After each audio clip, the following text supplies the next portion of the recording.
इस क्वेश्चन में correct statement identify करना है। प्रोपेनेल एंड प्रोपेनोन ये दोनों एक दूसरे के फंक्शनल आइसोमर बिल्कुल हैं, क्योंकि दोनों का फंक्शन ग्रुप डिफरेंट है। नेक्स्ट है methoxy ethane, methoxy ethoxy ethane का मतलब तो ये हो गया, और मिथॉक्सी प्रोपेन, मिथॉक्सी प्रोपेन का मतलब ये हो गया। दोनों में 4 कार्बन है, दोनों ईथर हैं, दोनों आइसोमर हैं, मेटामर हैं, बिल्कुल सही है। नेक्स्ट बोला गया है कि 2 ब्यूटीन और 1 ब्यूटीन फंक्शनल आइसोमर होते हैं क्या? बिल्कुल गलत है। फंक्शनल आइसोमर में दोनों में एल्कीन फंक्शनल ग्रुप है, लेकिन पोजीशन चेंज है, तो ये तो पोजीशन आइसोमर है। 2 ब्यूटीन ऑप्टिकल आइसोमर शो करता है क्या? बिल्कुल गलत है, ये ज्योमेट्रिकल आइसोमर शो करता है। N pentane and 2 dimethyl propane, दोनों में देखिए कार्बन सेम है, केवल चेन डिफरेंट है, तो ये दोनों एक दूसरे के चेन आइसोमर हो गए, तो इसलिए ये ऑप्शन भी सही है। बेस्ट आंसर निकाल लीजिए। में most stable resonating structure identify करना है।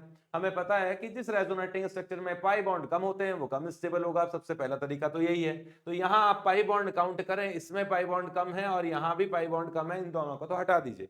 अब in third and fourth resonating structures में कंपेयर करें तो थर्ड रेजोनेटिंग स्ट्रक्चर में दोनों पॉजिटिव चार्ज पास पास में है, रिपल्शन होगा, स्टेबिलिटी कम होगी, जबकि फोर्थ कंपैरेटिवली ज्यादा स्टेबल होगा, तो आंसर इसमें हो गया फोर्थ वाला। कंपाउंड गिवन है, कौन सा कंपाउंड इन सारी कंडीशन को सेटिस्फाई करता है? एक कंपाउंड है C6H12O3, डिग्री ऑफ अनसैचुरेशन इसका 1 है, जो कि पॉजिटिव आयोडोफॉर्म टेस्ट देता है। तो यहाँ ये कंपाउंड पॉजिटिव आयोडोफॉर्म टेस्ट देता है, इसमें ये वाला अल्कोहल वाला पार्ट हो सकता है।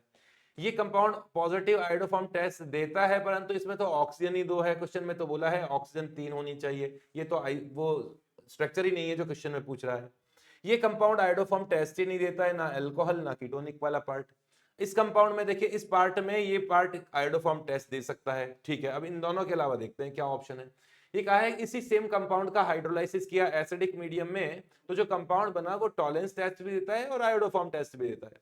यहाँ इस एस्टर का हाइड्रोलाइसिस करने पे एक अल्कोहल बनेगा, एक कार्बोक्सिलिक एसिड बनेगा। ये कार्बोक्सिलिक एसिड आयोडोफॉर्म टेस्ट तो दे देगा, बट टॉलेंस टेस्ट तो कार्बोक्सिलिक एसिड दे नहीं सकता, तो इसे हटाओ। फोर्थ ऑप्शन देखते हैं, आयोडोफॉर्म टेस्ट और ये हेमीएसिटेल। इस हेमीएसिटेल का हाइड्रोलाइसिस करोगे तो कीटोन तो वैसा का वैसा रहेगा, इसको तो कोई फर्क पड़ने वाला नहीं है।